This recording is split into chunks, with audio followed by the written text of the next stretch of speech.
Here I have Poco C40, and today I'm going to show you how to take a burst shot or the series of photos on this device.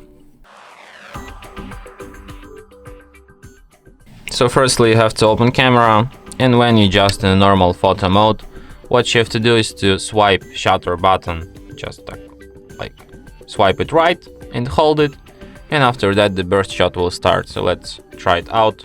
So I just swipe it, taking the burst shot. So as you can see right now I took like 20 shots, and here we can review them. So yeah.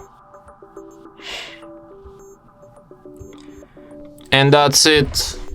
Thanks for watching. If you find this tutorial useful, don't forget to hit that like button and subscribe to our channel.